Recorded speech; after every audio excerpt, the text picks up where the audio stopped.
The next lesson is equanimity.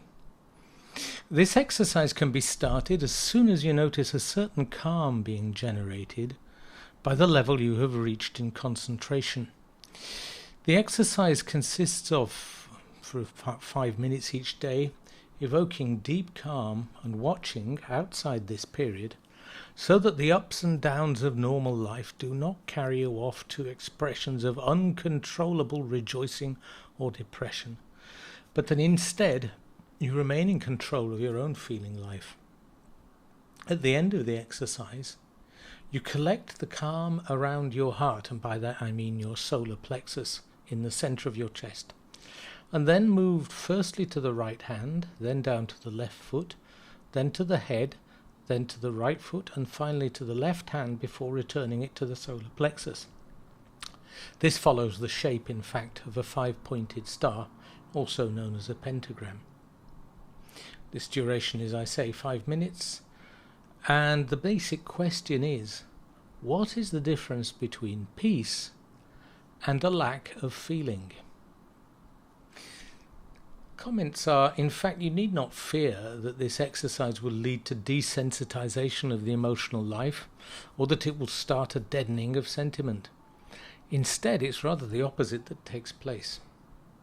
Nevertheless, the feeling life starts to come under the possibility of conscious control by the inner being that lives in us.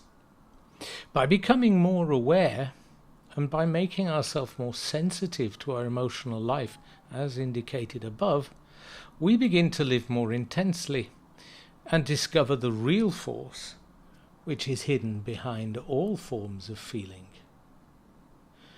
As variations, you can try and evoke calm at any time by forcefully expelling your breath in order to recenter yourself.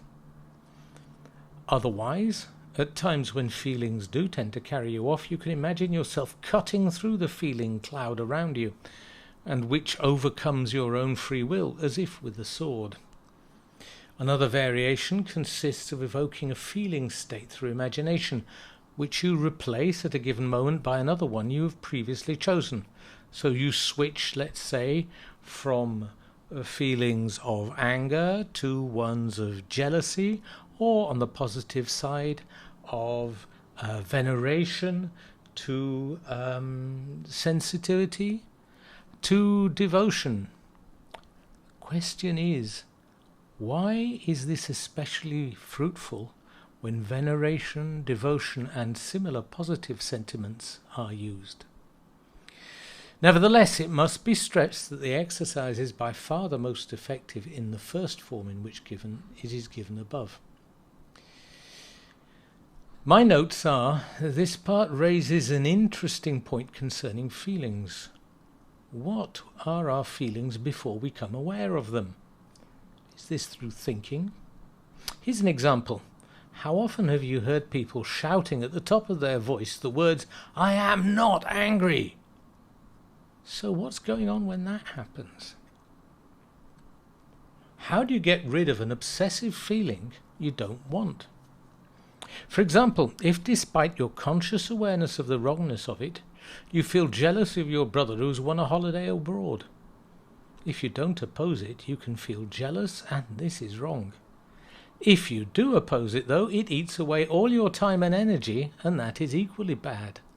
Or worse, you start to feel guilty as well, and that eats your time and energy in addition to the jealousy.